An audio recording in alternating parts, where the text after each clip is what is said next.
கடவுள் அருள் டிவி நேயர்களுக்கு ஹரிஹர சர்மாவின் பணிவான நமஸ்காரங்கள். இப்போ நாம் பார்க்க போகிறது தை மாதத்துடைய பலன்களை பார்க்க போகிறோம்.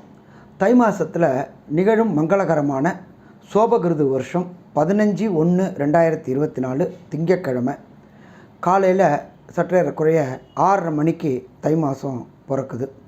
இப்போ இந்த தை மாதம் அப்படின்றத பொறுத்தளவுக்கு என்னென்ன விசேஷங்கள், என்னென்ன கிரக நிலவரங்கள், கோல்சாரத்தில் என்னென்ன கிரகங்களோட இந்த மாதம் உதயமாகுது அப்படின்றத ஃபஸ்ட்டு பார்ப்போம்.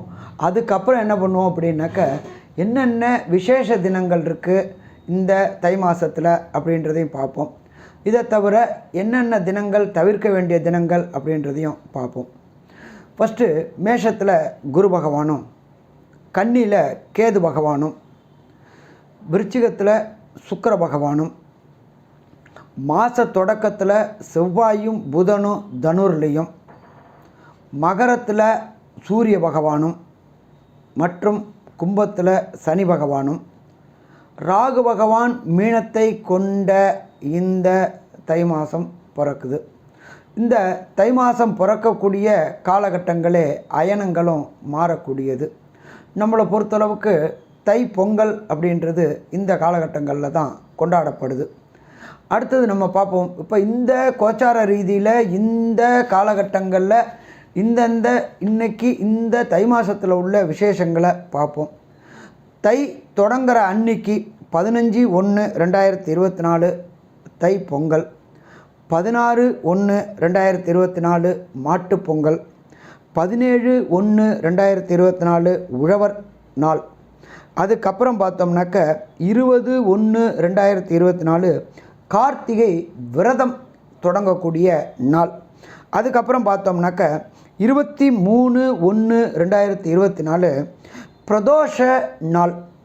அதுக்கப்புறம் பார்த்தோம்னாக்க 25/1/2024 தை மாதத்தில் வர பூசம், பழனிமலையில் தைப்பூசம் கொண்டாடக்கூடிய நாள் அப்படின்றது இந்த நாள்.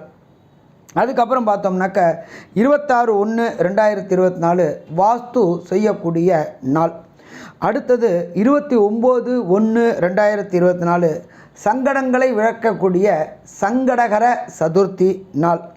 அடுத்தது பார்த்தோம்னாக்க 7/2/2024 தை மாதம் 21 பிரதோஷ நாள். அதுக்கு அடுத்தது பார்த்தோம்னாக்க 9/2/2024 தை மாதம் 26ஆம் தேதி மிக உயர்ந்ததான தை அமாவாசை. நம்ம பித்ருக்களுக்கு தர்ப்பணம் கொடுக்க வேண்டியது ஆடி அமாவாசையில் கொடுப்போம், மகாலயபட்சத்தில் கொடுப்போம், தை அமாவாசையில் கொடுப்போம். இந்த காலகட்டங்களில் நாம் ஒரு சில பேரை பொறுத்தளவுக்கு அவங்களோட திதி தர்ப்பணங்கள் கொடுக்காததுக்கு இந்த 3 அமாவாசையில் தை அமாவாசை, மாலயபக்ஷம், அதுக்கு அடுத்தது ஆடி அமாவாசை. அப்போ இந்த காலகட்டங்களில் தை அமாவாசை வருது. எப்போ வருது அப்படின்னாக்க 9ஆம் தேதி 2வது மாதம் பிப்ரவரி மாதம் வருது. அப்போ பித்திருக்கள் வரக்கூடிய நாட்கள். இத்தனை விசேஷத்தோட இந்த தை மாதம் பிறக்குது. இப்போ நாம் என்ன பண்ண போகிறோம், ஒவ்வொரு ராசிக்கும் என்னென்ன பலன்கள் அப்படின்றத மேஷம் முதல் மீனம் வர பார்ப்போமா? அன்பார்ந்த கன்னியாராசி அன்பர்களே, இதுவரையிலும் உங்களுக்கு 5ஆம் இடத்துல சனி பகவான் இருந்து உங்களுடைய குலதெய்வ அருளும் கிடைக்க வச்சுக்கிட்டு இருந்தார். இப்போ 5ஆம் இடத்துலேருந்து அவர் 6ஆம் இடத்துக்கு போயிருக்காரு. அதனால் 6 அப்படின்றது நம்மளுடைய பொறுத்தளவுக்கு ரண ரோக சத்ருஸ்தானம். எதிரிகள் அற்ற நிலை வரக்கூடிய வாய்ப்புகள் இந்த காலகட்டங்களில் வருது உங்களுக்கு. நம்மளோட ஜோதிட சாஸ்திரத்தில் தை பிறந்தால் வழி பிறக்கும் அப்படிம்பாங்க.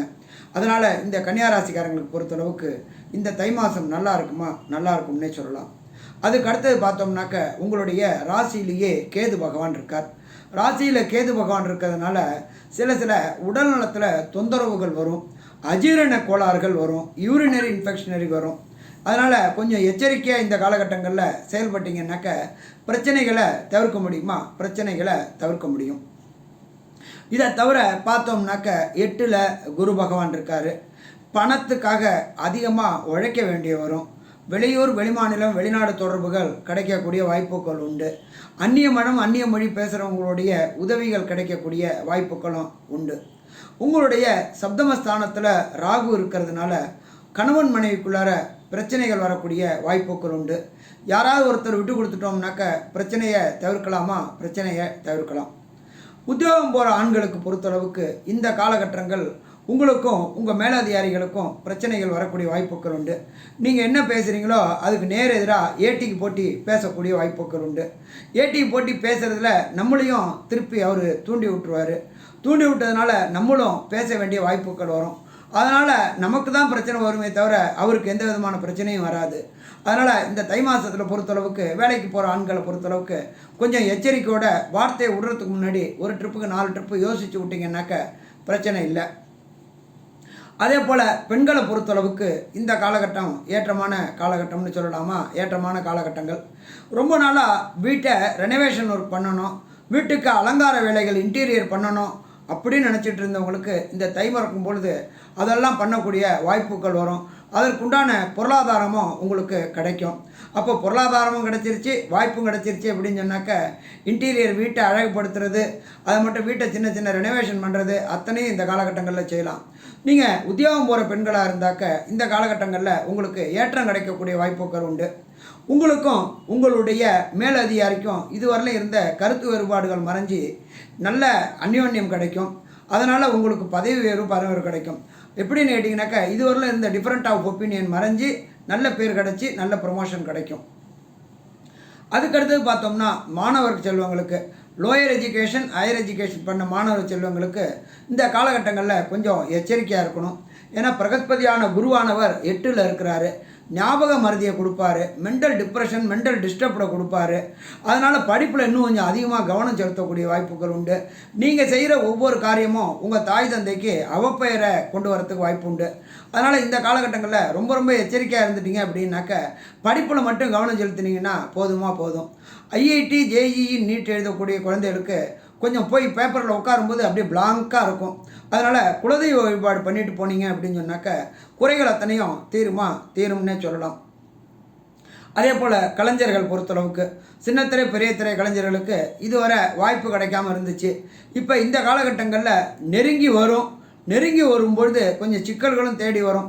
அப்போ இந்த சிக்கல்கள் தேடி வரும்போது நீங்கள் கொஞ்சம் அமிக்கபுளாக இருந்து விட்டு கொடுத்துட்டு போனீங்க அப்படின்னு சொன்னாக்க அந்த பணி உங்களுக்கு கிடைக்கும். இல்லைன்னா தேவையற்ற சங்கடங்கள் வரும். அதனால் இந்த காலகட்டங்களில் சின்னத்திரை பெரிய திரை கலைஞர்கள் கொஞ்சம் எச்சரிக்கையாக இருக்கணும். அதே போல் குரு 8ல் இருக்கிறதுனால யாருக்கும் கடன் கொடுக்கறது வாங்கிறது பண்ணாதீங்க.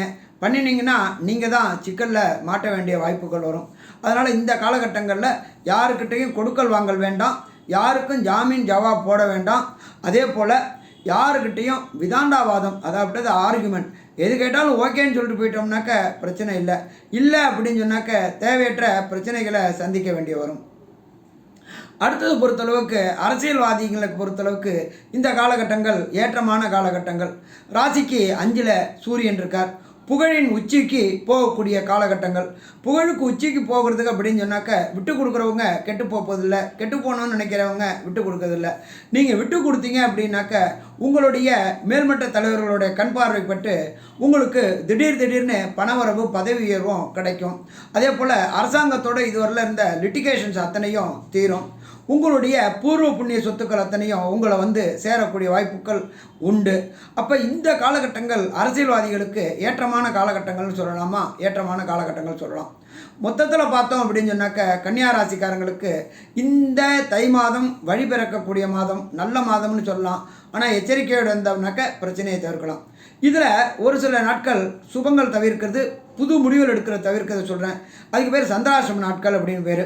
கன்னியா ராசியை பொறுத்தளவுக்கு 18/1/2024 காலையில் 3:33லேருந்து 20/1/2024 காலையில் 8:52 வரையிலும் எந்த விதமான ஒரு முக்கிய முடிவுகள் எடுக்கிறதையும் தவிர்க்கணும்.